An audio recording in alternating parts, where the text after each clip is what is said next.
Thank you for tuning in to Mr. Cliff's Toy Shop on today's episodes of arrivals, delays, pre-orders, and what's coming. So today, get strapped in for a bit of a long video. This is going to veer in a different direction for what I normally do in this segment. I'm going to more so talk about an end-of-year closeout, some things that I am thinking about getting, some figures that are coming in, and the usual things that I typically discuss in this type of video. So as I wrapped up recording, Storm Collectibles dropped some new information. The first bit of news, they showed what I originally thought was the dragon form of Liu Kang. However, another person said that it's actual Shang Tsung's throne room. So this is pretty interesting. I'm wondering if Storm Collectibles is now getting into dioramas, or if we're thinking too much of this image and it's simply telling us a character to come, and it's that character Shang Tsung. Shortly after that, Storm Collectibles also showed us an unpainted prototype of Mai, originally from Fatal Furies, but will be releasing under the King of Fighters 98's banner. So with Mai, they showed an image of her from the back. And for anyone who knows this character, you know that her predominant assets are certainly from the front. So I'm definitely happy to see that Storm Collectibles is continuing to pump out female characters. In the past, when Storm Collectibles showed a prototype, it takes years for that prototype to actually transition into action figures to where we can purchase. Recently, we see a prototype, and that figure is then released for pre-orders, usually a few months after. So I'm hoping that this is the case. So I'm going to go ahead and start with Storm Collectible, which finally revealed their unmasked version of SubZero. We've seen this painted version for years. So while I'm among the fandom of, okay, enough is enough with the Scorpions and SubZeros, this figure does come with some fantastic accessories, and this is probably why I am going to pick him up. He comes in at an $85 price point, is expected to release in the first quarter of 2021, and man, the accessories are just awesome. I hope that they are not as problematic as the accessories were with the previous version of SubZero.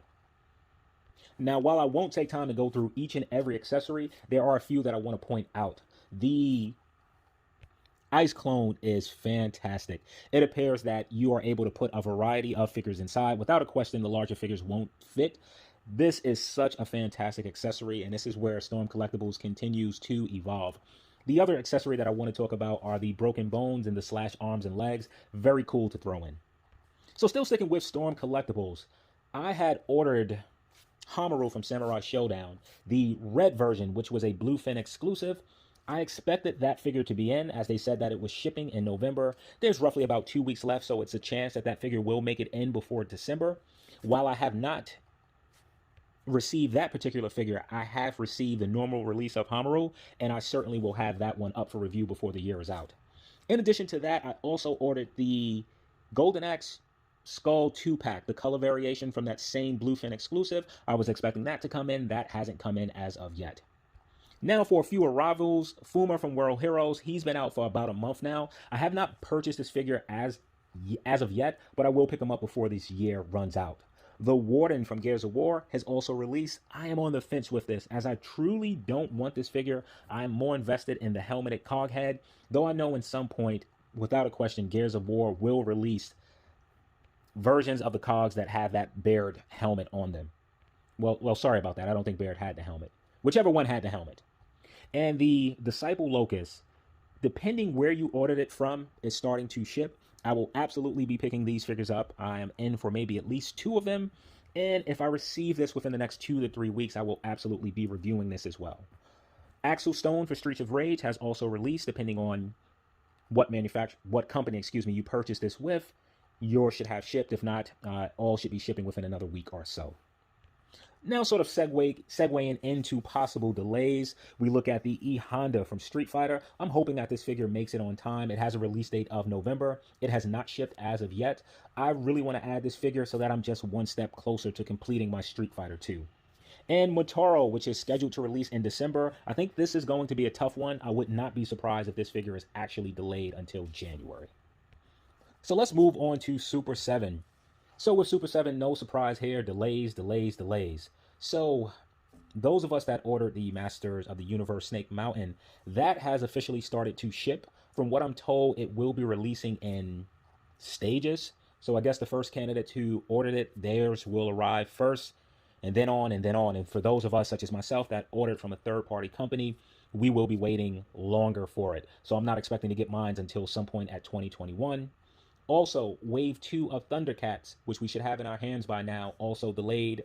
That is expected to arrive at some time around the Chinese New Year, so I'm just going to go ahead and say February of 2021. And for those of us who are into glow-in-the-dark things, Super 7 will be releasing Mumra in a glow-in-the-dark version. That figure is slated to release January of 2021. So let's move on to Mezco. So about a month ago, Mezco showed a version of Dr. Fate. And while I was super excited to have a Dr. Fate character, I wasn't necessarily blown away by the look. And it's a character, or rather a design, that doesn't appear to be too Mezco-fied. I just think that the overall blue sort of looks very plain. Maybe having some additional leather type pieces would have made this pop just a little bit. Now, make no mistake, I will absolutely be adding this figure to my collection. Just looking at the pictures, I am not blown away. However, it could be one of those figures that the moment that you have it in hand, the overall presentation certainly will win you over. So this figure comes priced in at $95. It does have light up features in the chest and eyes, comes with some cool accessories. Now we get an alternative head sculpt. I've never seen Dr. Fate without his helmet. I'm actually curious to what he looks like, so I will be looking at a few comics just to see if this portrait matches that in the comic books. And this figure is slated to release first quarter of 2021. So this comes as a surprise. Mezco has released another Gomez figure. And this figure sort of sneaked its way onto the Mezco site, and it goes after the name Gomez of Death. Now, why I'm completely sick of this character, I have to admit that this particular one, aside from the heads, is a fantastic purchase. The overall Bruce Lee body, I would love to have that in my collection. And this thing just comes with some amazing accessories. Accessories that you can use across the line of your action figures. So if Mezco decides to sell those accessories by themselves, I absolutely will pick this up. The figure was priced at $95. You should know without a question, it has already sold out. Mezco has also released a weapon pack. Some very cool accessories. Had I known about this, I absolutely would have purchased this as well. So let's talk about some arrivals. So the classic version of Harley Quinn has released. That has released, I want to say, about a month now, as well as the modern version or punk rock version of Harley Quinn has also released. Continuing with releases, their version of Hellboy has also released. I believe this is the regular retail version, not the PX exclusive. In addition to that, perhaps one of my most Mezco anticipated releases of the year is the two-pack with Popeye and Bluto. That has also released. If you do not pre-order that one, then you missed out. As I did not pre-order it, I managed to find it with a retailer that I've never purchased from before.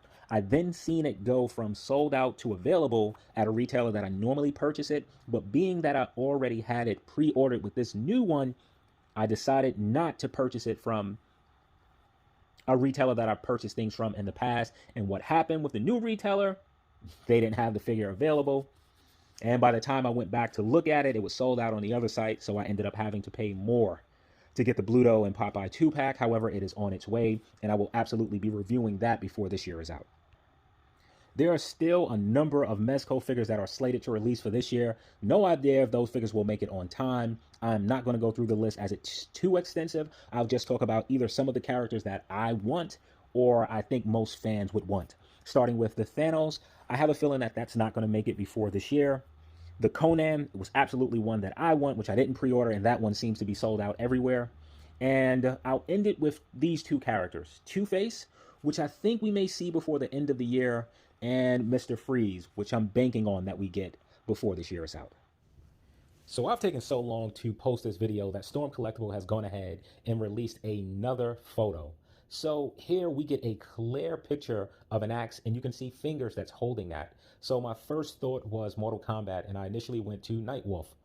But after further inspection, you could clearly tell that that's an axe and not a tomahawk. So that character is certainly not Nightwolf, even though I think he held a similar looking weapon in Mortal Kombat, but I am not sure. Mortal Kombat 11, but I'm not sure about that. I then went to the Dwarf for Golden Axe. Not a bad guess, but the Dwarf axe is dual-sided, and you can tell that this is not dual-sided. So then I was starting to think if this was from a new company, a new license, rather. However, my guess is going to be that this is for Golden Axe, and that's actually Death Adder. So I decided to split this video in two as it just was taking me way too long to post this video. So I'll be putting the second part up perhaps later in this week. Thank you for tuning in to Mr. Cliff's Toy Shop. Hope to see you during the next video.